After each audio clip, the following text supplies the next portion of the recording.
پێغەمبەری خوا عليه الصلاة والسلام لە مەکە کۆچ ئەکات بۆ مەدینە نایەوێت خەڵکی زاڵم دروست بکات. ئێمە ژەبێت ئاوا بین، پشگیری هیچ زاڵمێک مەکە.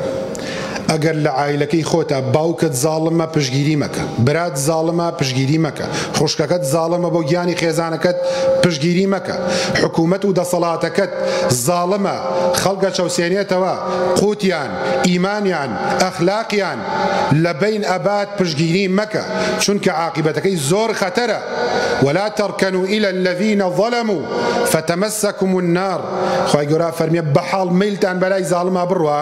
تركن يعني الميل الخفيف، هەر تەنها بەدڵ خۆشت بوێ بە ئیمزایەک بە وەزعێک. خی گەورە فەرمیێ وعد تووشی جەهەنەم بن و ئەچنە ناو جەهەنەمەوە.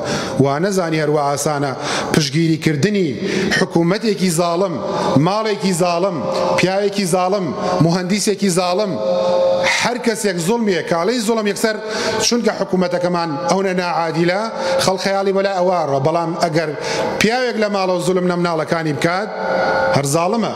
ولا تركنوا لا ندن بەلای زاڵمانە، میلتان بۆ لایەن نەبێت. انصر أخاك ظالما أو مظلوما، براكت سر بخە زاڵم بوو سەری بخە، مەظلومش بوو هەر سەری بخە. وتیانەی پێغەمبەری خوا صلی الله عليه وسلم مەظلوم بێ سەریەکەین، هاوکاریەکەین. كيف شلون يارمتي أم ظالم بدين شلون سري بخين فرمي تمنعه من الظلم. ڕێگری لە کە دەستی بگرە بڵێ زاڵمێتی بەسە، بڵێ لە خوا بترسە، واز بێنە. فیرعەونێک بە فیرعەونایەتی خۆی دروست بوو، خەڵ دروستی کرد، خەڵ دروستی کردووە. لە هەر شوێنێکا کە خەڵ دروست ئەبێت زوڵم ئەکا ئیلا کۆمەڵی خەڵ پەرژینن ئەی پارێزن. ئەگینا تۆ واز بێنێت و ئەو واز بێنێت و بۆ هەروە بەلاتەوە ئاساییە بڕۆیتەوە بۆ قیامەت و پشگیری زاڵمێکت کردبێ و لەم لاوە ئەهلی ئیمان و ئیسلامەتی خۆ بۆ زانی بێ قبوڵەوە لای خوا. ئەوە مرجئەکانی سەردەم و مەلا کۆنەکانی سەردەم وانی کە فتوا بۆ خەڵکەدەن ئەوانیان والێ کردو. ئاساییە، ئاسایی نییە، ئاسایی نییە. یان ئەبێ ئەندامی ئیسلام بی یان ئەندامی غەیری ئیسلام بیت، بۆ خۆت هەڵی بژێرە. زوڵم مەکە و پشگیری زاڵمش مەبە و زوڵمیش لە کەس مەکە و بمەیشی هەڵە خەڵ زوڵمت لێ بکە لە بەرامبەر حەقی خۆتا پەنجە بکە بە چاوی بەرامبەرە.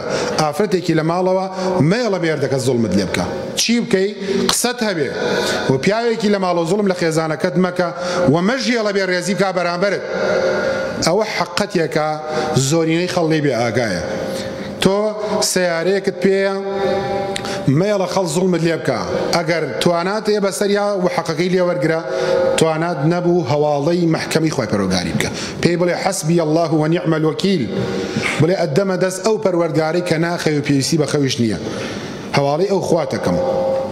بەڵام ئەگەر لەسەر حەق بوویت، بەڵام نەک لەسەر ناحەق بکەیت. تۆی خەڵکانێکان خۆیان ناحەقن فەرمێز ئەڕێژن بۆی بیسەلمێنە بڵێن کاکە ئێمە مەزلومین.